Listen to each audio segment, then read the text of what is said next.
नमस्कार साथियों, मैं आपका साथी दिनेश बोहरा। आप राजस्थान तक देख रहे हैं। कल आपने देखा करीबन 12 घंटे लगातार है वो हनुमान बेनीवाल है वो रात को 4 बजे तक जोजरी नदी के मुद्दे पर सड़कों पर संघर्ष करते आए। आखिर हनुमान बेनीवाल की पार्टी की ओर से जो आंदोलन किया गया था जोजरी नदी को बचाने के लिए, क्या हनुमान बेनीवाल का आंदोलन सफल हुआ या हनुमान बेनीवाल को क्या कुछ वो चाहते थे, क्या वो आश्वासन मिला या नहीं मिला, इन तमाम मुद्दों पर बातचीत करेंगे।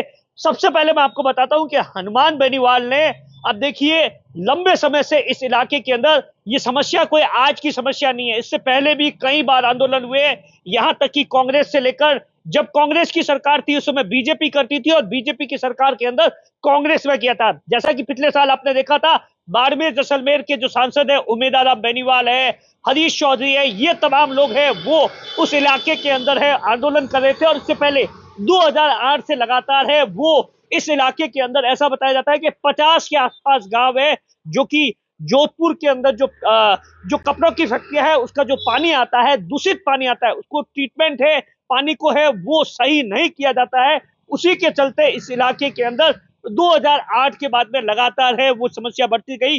और पिछले 4 सालों से तो ये हालत है कि जब बारिश का सीजन आता है, मानसून का सीजन आता है, उस समय इस इलाके के लिए आप सोचिए, यहाँ के लोगों के लिए रहना दुश्वार हो जाता है। फाइनली बहुत सारे ऐसे दर्जन नहीं, सैकड़ों की तादाद में ऐसे लोग होते हैं जो कि गांव छोड़कर बाहर कहीं चले जाते हैं।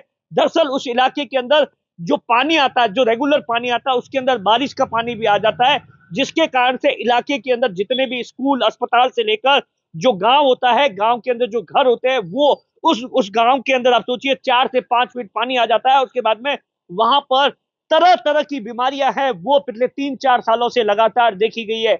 सरकार की बात करें तो आप देखिए, ऐसा नहीं है कि बीजेपी की सरकार के समय ये जो समस्या है और ज्यादा तेज हो गई है। इससे पहले कांग्रेस की सरकार थी, आप सोचिए, राजस्थान के जो उस समय के मुख्यमंत्री अशोक गहलोत थे वो जोधपुर से आते थे, ये उसी इलाके की समस्या है। लेकिन उसके बावजूद भी आप सोचिए, इस इलाके के लोगों के लिए कोई परमानेंट सॉल्यूशन नहीं हो पाया।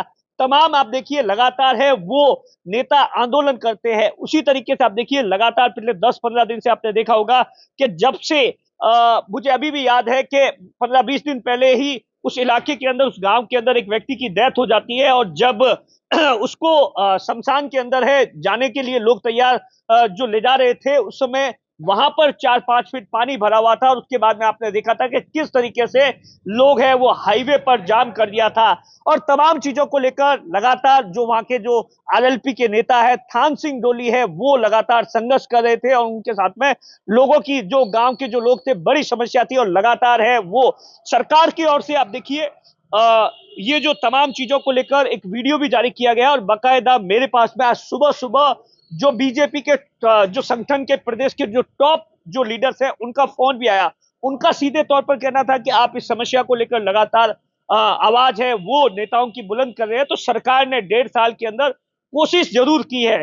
कामकाज लगातार है वो स्थायी तौर पर, अस्थायी तौर पर, दोनों तरीके से कामकाज चल रहा है। सरकार लगातार, प्रशासन जो बालोतरा और जोधपुर का जो प्रशासन है वो लगातार कोशिश कर रहा है कि किसी भी तरीके से क्योंकि ये समस्या आप देखिए पिछले लंबे समय से है, तो एक लंबा टाइम भी लगेगा इस समस्या का निवारण के लिए।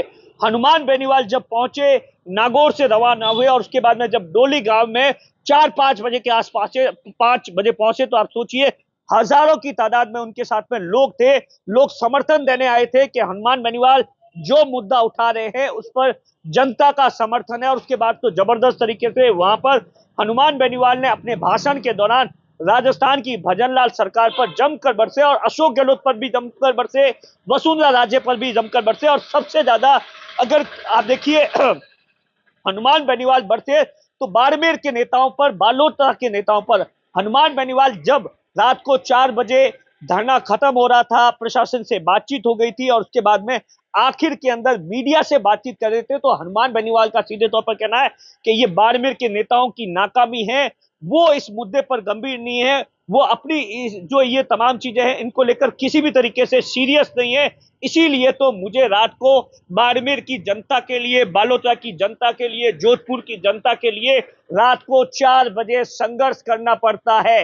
लगातार है। अब हनुमान बेनीवाल क्या चाहते थे? हनुमान बेनीवाल ये चाहते थे कि साहब डोली के अंदर जो धरना प्रदर्शन चल रहा था उस समय आप देखिए कि वहां पर कलेक्टर एसपी आए, और इसीलिए आप देखिए हनुमान बेनीवाल बार बार जब मंच पर पहुंचे तो उन्होंने ये ऐलान कर दिया कि हम जोधपुर की तरफ कूच करेंगे। और उसके बाद क्या था आप सोचिए, जोधपुर की जो सीमा थी वहां पर दर्जनों की तादाद में पुलिस की गाड़ियां और सैकड़ों की तादाद में पुलिस के जवान हैं, वो करीबन 7-8 बजे के आसपास है वो लंबी लाइनों के साथ में खड़े रहे कि ताकि हनुमान बेनीवाल है वो जोधपुर ना पहुंच पाए, जोधपुर कूच न कर पाए। और उसके बाद 2-3 घंटे तक लगातार है वो पुलिस और प्रशासन के अधिकारी है हनुमान बेनीवाल से बातचीत करते रहे। हनुमान बेनीवाल सीधे तौर पर ये चाहते थे कि साहब हमें लिखित में ये बात का आश्वासन मिले कि जो ये 4-5 मांगे इसको लिखित में सुना जाए। आखिरकार आप देखिए 1 बजे तक कोई बात नहीं बनी, तो उसके बाद में हनुमान बेनीवाल है वो सैकड़ों की तादाद में अपनी सेना के साथ में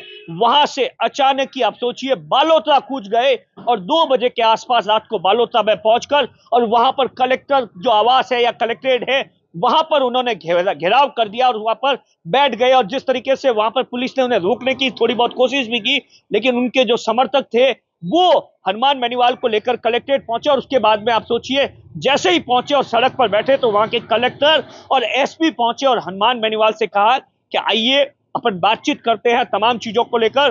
हनुमान बेनीवाल को यह बताया गया, या जो उनका जो प्रतिनिधित्व मंडल था उनको यह बताया गया कि सब प्रशासन की ओर से क्या कामकाज किया गया है, पिछले 1.5 साल से लगातार क्या कोशिश की गई है, तमाम चीजों को लेकर है वो वहां पर बताया गया। कुल मिलाकर रात को 3:30 बजे है वो हनुमान बेनीवाल कलेक्टर ऑफिस गए, जहां पर एक ज्ञापन दिया गया और उसके बाद में वहां के प्रशासन ने इस बात को लेकर हनुमान बेनीवाल को श्योर किया कि आने वाले दिनों के अंदर है वो स्थायी तौर पर अस्थायी तौर पर वहां के लोगों को जल्दी राहत दी जाएगी। और इसके दौरान आप देखिए हनुमान बेनीवाल का सीधे तौर पर कहना था कि मैं इस मुद्दे को लेकर जब तक इसका स्थायी समाधान नहीं होता तब तक लड़ाई है वो सड़क से लेकर संसद तक लड़ता रहूंगा। लेकिन इस दौरान हनुमान बेनीवाल ने बाड़मेर के नेताओं पर जमकर तंज कसे। आपका इस पूरे आंदोलन पर क्या कुछ कहना है? क्या लगता है कि हनुमान बेनीवाल के दबाव से इस जो समस्या है इसका समाधान होगा? कमेंट बॉक्स में राजस्थान तक के जरूर बताइए। दिनेश बोरा, बाड़मेर, राजस्थान तक।